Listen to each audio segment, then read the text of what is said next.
اومدین تو این ویدیو سبستیکیندیه هیرویز چند 3 تا رنگ یکیش آبی پررنگ صورتی و هم به همراه دوباره صورتی ولی به کاراکترهای فوتبال دیگه. برو بریم از آبی پررنگ شروع کنیم. من پس این رو باز کنم.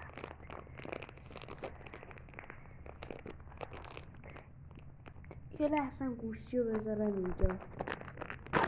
من اینو رو باز کنم. خب بچه ها باز کردیم. یکی از اینتره و این نبو گیج زنه.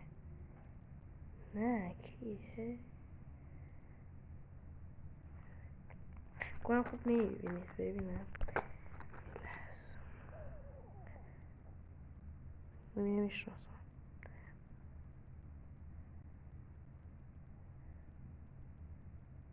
من نمیشناسم.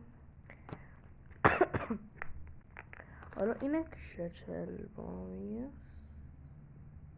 اینه نمیشناسم ولی این اوبر 88 این اوبرالش 81 و برجست باشه. او کلاب پای سنجرمنه و یکیشم که اندریکه. حالا برو بریم سراغ وسیعه صورتی. اینو دوباره بزنیم اینجا. پشمام بچه خدا وکیلی پشمام برعکس همونو داد. الان ببینیم مثلا اینا کارت بودن الان اونا رو برچسب کردن. الان اینو برچسب بودن الان کارتشو داد. چه باحال شد. حالا بریم آخرین فصل ببینیم شده یه چیز خوب در بیاد.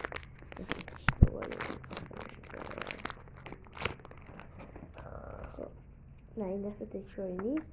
او پاپ گیرمالدو من باش امضاشو دارم. من امضای اینو دارم. ببینید پاپ گیرمالدو رو من امضاشو دارم و اینا برچسب باشن. کاسیاس امضا و چیه اون نمیشناسم. حالا بریم این یکی کار که از اینتریا علی زانیتی نمیشناسم. بهترین کارتم احساس میکنم اینه. حالا شما من تو کامنت واسم بنویسید اینه یا کارتای دیگه است. سعی کنید پیش هم بشینم من کارتا رو. یه لحظه صبر کنید.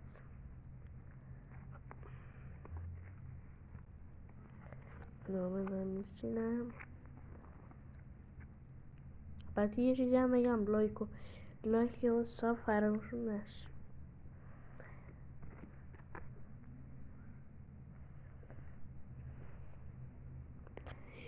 بعد یه چیزی هم بهتون بگم. هر وقت اگه بالای 100 تا یا نه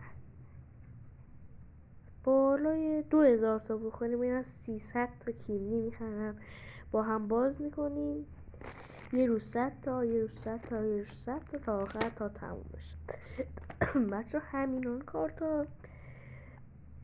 بله فعلا تا یه ویدیو دیگه لایک هم یادتون نره. دیگه خدافظ.